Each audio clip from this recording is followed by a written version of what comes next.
Now, the question is, when will we know something? Well, I can't say for sure, but I do know that there's a hearing that's scheduled for February 11th at 2 p.m. Eastern Standard Time. So I guess we'll just have to wait and see. Hey, it's Terry, Virginia's daughter, and I think it would be safe to say that most of us know that JOANN Fabrics is struggling at the moment. They have filed bankruptcy twice, Chapter 11, within the last year. They are currently up for sale to be sold to either the highest bidder or the lowest bidder. That's going to be determined with time. But what does that mean for us and what does it mean for them? I must admit that I have a love-hate relationship with JOANN Fabrics. I know hate is a strong word. So let me say a strong dislike for JOANN Fabrics. They have changed over the years. I mean, quite a bit. Not just since they've been struggling this last couple of years. I'm talking about for a little while. You know, customer service is not what it used to be. The overall look of the store is like disorganized. Pattern availability is sometimes non-existent because instead of the patterns being in the drawer, they're stacked in boxes, closed boxes at that, because you know, I know how to go through a box outside of the drawers. The environment has changed a lot, in my opinion. It's not like it used to be. Today, we're going to dive into the current situation with JOANN Fabrics and explore actionable steps to ensure that our journey, our creative journey, doesn't stop, that it just seamlessly continues regardless of what happens. JOANN has been in the game for a minute, since 1943 to be exact. For decades, it's been a place where we get our fabric, sewing supplies, inspiration for countless projects, crafting classes, and much more. If we think about it though, JOANN is not the only brick and mortar retailer to struggle to stay afloat. And more specifically, not the only fabric store that has taken a fall. Remember Hancock Fabrics? It was a go-to spot for many of us until it filed for bankruptcy, not once, but twice. The first time in 2007 and the second time in 2016 when it finally closed all of its stores. What about Sofro Fabrics? I have to say that really slow. Sofro Fabrics. Although the brand itself, Sofro, didn't file for bankruptcy, the parent company, House of Fabrics, did in 1994, and subsequently all stores closed in 1998. The only bridal gown that I've ever made in my entire life was in the mid-90s, and everything I made that gown with came from Sofro Fabrics. At this point, I have to ask you a question. Could it be time to say goodbye to JOANN Fabrics? And more importantly, is it time for them to say goodbye to us? Right now, the nation's leader in sewing and fabrics is up for sale. The nation's leader. I thought that was just so. I'm like, okay, JOANN, you've been leading the fabric industry. For sale. The business is going to be sold at auction, either to the highest bidder or the lowest bidder. If it's sold to the highest bidder, it will continue to operate under new ownership. This is part of the Chapter 11 that the business be sold as a going concern. And this is good for a couple of reasons. The business would continue. We'd still be able to shop there. Employees would still, be getting paid. So it would be under new ownership, new management, not to say that it would look exactly the same, but things would keep going. If it's sold to the lowest bidder, the business will be liquidated. You will start seeing going out of business signs on all the stores. Every single store would be shut down. Just a ghostly reminder of what once was, which by the way, didn't happen with the first bankruptcy. With the first bankruptcy, there were no layoffs and no store closures. Now, the question is, when will we know something? Well, I can't say for sure, but I do know that there's a hearing that's scheduled for February 11th at 2 p.m. Eastern Standard Time. So I guess we'll just have to wait and see. Like many of you, in some ways, I will miss JOANN. For many of us, it's more than just a store. It's where memories were made. I remember shopping with Virginia as a child, being amazed by all the fabric. I learned how to handle fabric early on. She would let me move around a little bit. Back then, you could let your kids out of your sight for some seconds and not have to worry, or a minute or so. I really got to get a feel at my own level of what the fabric store was like. As an adult, it was my go-to. Not only did I make trips to make purchases, sometimes I went there just to hang out. Seriously, I just needed to get away. I'll be at the fabric store.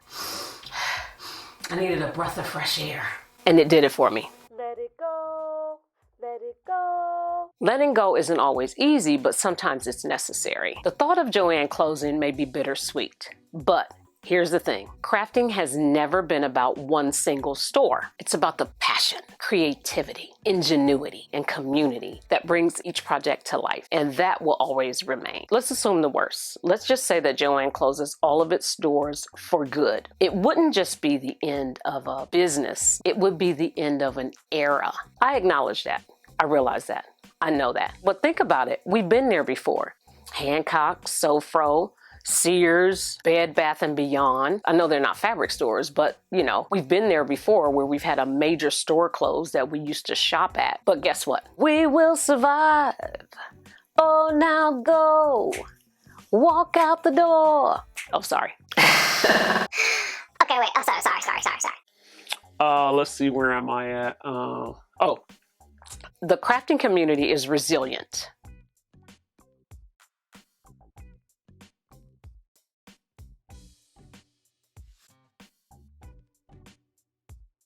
We will find a way. So what can we do to prepare? You know, be ready. So you don't have to get ready. Let's talk about it. Take inventory of your stash. See what you have, see what you need, and see what you don't need. The things that you're in need of, maybe you can prepare and plan that if the store should go out of business, you can go purchase those items. Maybe you can start buying them now. Either way, it's good to know the things that you need so you can take advantage of the situation if necessary. Now, you don't have to overbuy. I say make a list. I'm talking to myself too as I talk to you. Make a list of what you need, go in the store, get what you need, come right out and go on about your business. Having a well-stocked supply of essentials and most things that you use can soften the blow when they close. Because you build up, you stocked up. You're going to be good for a minute, for a while, until you figure out what's the next thing you need to do. The second thing is to decrease your stash while you're taking inventory. Take a closer look at what you got. You might realize that there are some things that you forgot about, or there's some things that you just don't need, that don't serve you anymore. Now, the things that you forgot about, yay, put those up in the front. Put them somewhere where you ain't gonna forget about them no more, right? The things that you don't need anymore, I would say either sell or donate. Now, when I did my pattern purge, even though all of that is not on YouTube, it's all done. The purge is over. I have some footage that I haven't even shown y'all. When I purge my patterns, I put them into 4 categories. I said I'm either gonna sell them, donate them, trash them, or keep them. It's easy to donate stuff. You might feel good about donating something, but I would also suggest to you that you think about selling your stuff. You might have something in your stash that somebody else needs, but how they ever gonna know? You have to get it out there some kind of way. I'm gonna talk about sewing forums and online communities in a minute, but if you decide to sell your patterns or your fabric or whatever it is that you want to sell, you know, make a little money in the meantime, I would say just try it. Don't be afraid. Chances are if you sell something of yours and somebody else needs it and they happen to purchase it, it's going to be at a price that they're more than likely to be able to afford, that they'll be satisfied with. I've made it one of my goals this year to get rid of some stuff. I'm going to sell some stuff this year, and I'm going to take you through that process with me. I'm going to do it this year. I've said it before, but this is the year that I decided the next time I move, I'm not moving all this stuff with me. This is way too much stuff to be moving. I have moved 3 times in the last 2 years. I've decided that this will be the year that I get that under my belt, tighten it up. Don't think about it as something out of your reach. Oh, I could never sell my patterns. I could never sell my fabric. That's just not true. Now, for some of us who are more seasoned and more mature, the thought of doing that might be a little scary, but I can almost guarantee you got a grandchild, a niece, a nephew, A cousin. that can be like, oh, you know what? I can help you with that. Let them do it. Let them do it. If other people can do it, you can too. I'll tell you how serious I am. I put this on my vision board. The only vision board I've ever made in my entire life, I made in January of 2025. And I was influenced and motivated by a video by Monique Hinton. She and her husband have a channel. They have a couple channels, but the one that I watch mainly is Journey with the Hintons. And she talked about her vision board for last year. And she was able to look at it at the beginning of the year and say what goals she achieved and which ones she didn't. It's very motivating and encouraging. I'm going to link that in the description box so you can go check it out. I think you'll enjoy it. De nada. Número 2. You gotta build your support network. Now listen, I gotta be transparent here. I'm speaking to myself with this one. Join local or online crafting communities so you can stay connected and share resources. Okay, but joining is not enough. To get the most out of the group or the community, you have to be active. I'm guilty of joining groups, and that's it. I didn't have time. My time was so tied up, especially when I worked full time. I just couldn't do it. Like, I would join and I'd say, I'm gonna do this and do this and do this, and then it would fall off the wayside. It was after a recent conversation with a newfound sewing friend of mine that I had to ask myself, what kind of support am I giving? I think I've been a terrible supporter when it comes to the sewing community. I mean, I chuckle, but it's true. I've always been very cautious about this, right? But now I do have more time on my hands. I can do something. You feel me? I can do something. I'm gonna take the plunge and I am going to join a challenge in February. But I said all that to say, you really have to be actively involved to give support as well as to receive support. I believe that. Number 3, I would say to start looking for different resources for your sewing supplies. Even if you decide to stock up on some stuff, it's not gonna last forever, especially if you do a lot of crafting, sewing or whatever it is. And then once you find places where you can shop, don't become dependent on one store for all your sewing needs. Don't put all your eggs in a basket, so to speak. It's easy to do and convenient in most cases, but then once it's gone, you're struggling trying to find out where you're going to get this, where you're going to get that, where the same prices are, etc., etc. Keep an open mind about resources. Find a few good resources. Remember that movie, A Few Good Men? Find a few good resources. Let it be an ongoing practice where you're constantly seeking out new resources.